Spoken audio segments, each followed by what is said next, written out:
اب آئیے امام الہند شاہ ولی اللہ دہلوی کی تجدیدی مسائی۔ امام الہند حضرت شاہ ولی اللہ دہلوی کی تجدیدی مسائی کا تفصیلی جائزہ تو ظاہر ہے کہ ان مختصر شذرات کی حدود سے باہر ہے، تاہم یہ عرض کیے بغیر نہیں رہا جاتا کہ دور صحابہ کے بعد کی پوری اسلامی تاریخ میں ان کی سی جامعیت کبریٰ کی حامل کوئی دوسری شخصیت نظر نہیں آتی۔ علمی اعتبار سے یہ کوئی سیف بدست ہو کر میدان جنگ میں تو نہیں آئے، لیکن علم فکر کے اعتبار سے دور صحابہ کے بعد جامع ترین شخصیت، جو میری ایکویشن ہے جو میں بیان کیا کرتا ہوں وہ تو یہ ہے کہ دو عظیم ترین شخصیتیں امام غزالی، امام ابن تیمیہ، اور ان دونوں کا مجموعہ کر لیجئے تو وہ شاہ ولی اللہ دہلوی، اور اس میں ہرگز کسی شک و شبے کی گنجائش نہیں ہے کہ وہ واقعتاً دور جدید کے فاتح ہیں۔ فاتح کے معنی کانکرر نہیں بلکہ افتتاح کرنے والے۔ یورپ میں جو کام بیسیوں بلکہ سینکڑوں مصنفین نے کیا ہے رینائسنس کا، اسلامی علوم کو اثر نو تازہ کرنا، زندہ کرنا، تنہا ایک شخص نے اتنا ہی کام کیا ہے، اور وہ ہے شخص شاہ ولی اللہ دہلوی رحمۃ اللہ علیہ۔ اور اس اعتبار سے خواہ یہ کہہ لیا جائے کہ انہوں نے حضرت مجدد اور شیخ محدث دونوں کی مسائی کو منطقی انتہا تک پہنچایا، خواہ یہ کہہ لیا جائے کہ وہ دونوں اصلاً امام الہند شاہ ولی اللہ دہلوی ہی کی شخصیت کی تمہید تھے، کوئی فرق واقع نہیں ہوتا۔ اصل کام یہاں سے شروع ہو رہا ہے تو گویا کہ وہ تمہیدی مسائی تھیں، اصل کام یہاں سے شروع ہوا ہے، یا یہ کہہ لیں کہ انہوں نے اس کام کو آگے منطقی انتہا تک پہنچایا۔ اب ان کے کاموں کا ذرا تھوڑا سا جائزہ لے لیں، علمی ان کی خدمات۔ چنانچہ ایک طرف حضرت مجدد نے ہند میں امت مسلمہ کو اثر نو ایک مستحکم داخلی تشخص عطا کیا تھا، تو شاہ صاحب نے احمد شاہ ابدالی کو دعوت دے کر امت کے خلاف اٹھنے والے سب سے بڑے خارجی طوفان کے مقابلے کا سامان کیا، اس لیے کہ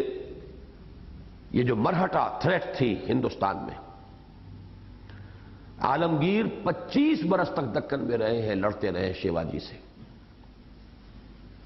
25 برس تک دلی آنا نصیب نہیں ہوا اس کو، 50 برس کا دور حکومت ہے، 25 برس دکن ہی میں رہے، وہیں دفن ہوئے، اورنگ آباد میں دفن ہے، جو مولانا مودودی کی جائے پیدائش ہے۔ تو انہوں نے اچھا اس کے بعد جب یہ طوفان بہت اٹھا، عالمگیر نے کچھ نہ کچھ کرش کر دیا تھا، لیکن اب اس کے اوپر پھر یوں سمجھیے کہ پون صدی بیت گئی تھی، کچلا نہیں گیا تھا وہ سانپ جو ہے اس کا سر، وہ دوبارہ طوفان بن کر اٹھا ہے۔ مرکزی حکومت جو ہے ویسے ڈاماڈول تھی، اس کی کوئی حیثیت ہی نہیں تھی، طوائف الملوک کی ایک دوسرے کے خلاف، کبھی برہٹوں کے ساتھ ساز باز کر رہا ہے ایک مسلمان نواب اپنے دوسرے مسلمان دشمن کے خلاف، کبھی دوسرا ان کی مدد لے رہا ہے، وہ رفتہ رفتہ چھا گئے پورے ہندوستان میں، اور اس وقت انتہائی شدید خطرہ تھا، ان کے اندر شدید دشمنی مسلمانوں کے ساتھ۔ آج بھی جتنی بھی یہ اینٹی مسلم موومنٹس ہیں ان سب کے گڑھ اسی علاقے میں، مہاراشٹر، شیو سینا ہے تو وہاں سے ہے، آر ایس ایس کا ہیڈ کوارٹر ہے تو وہاں ہے، وہ شخص جس نے گاندھی کو مارا گاڈ سے،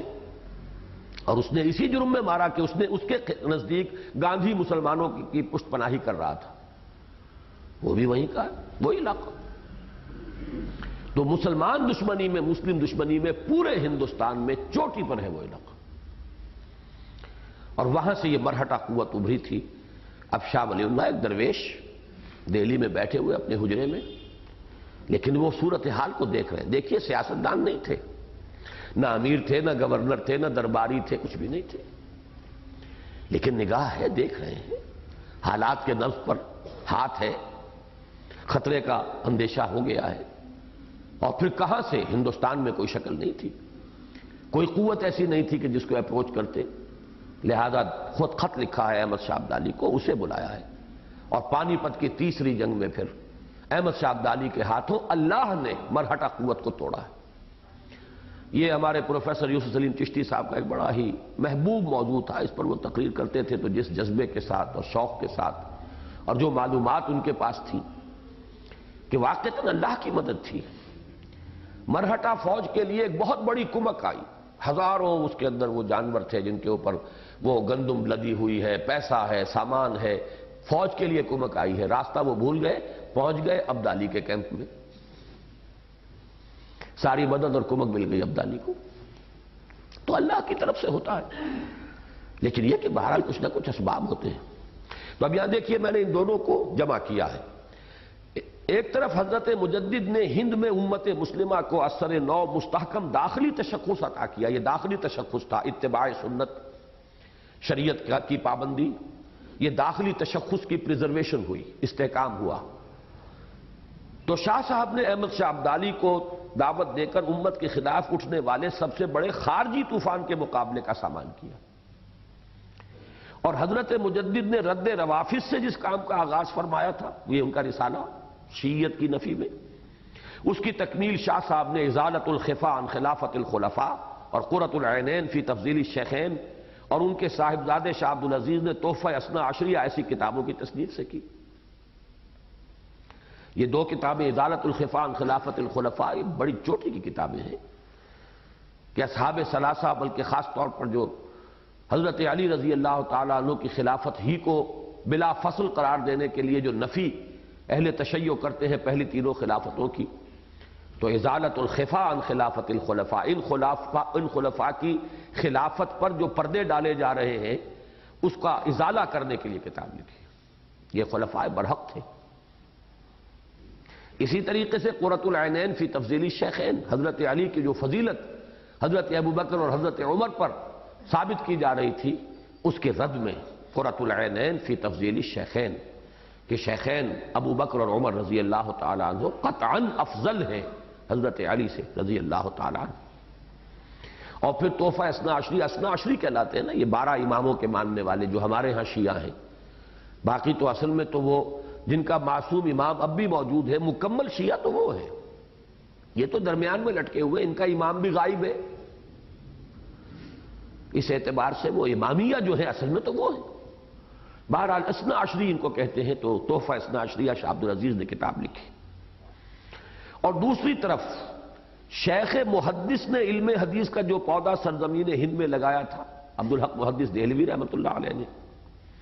شاہ صاحب اور ان کے خلفاء نے نہ صرف یہ کہ اس کی آبیاری کی، بلکہ اپنی انتھک کوششوں سے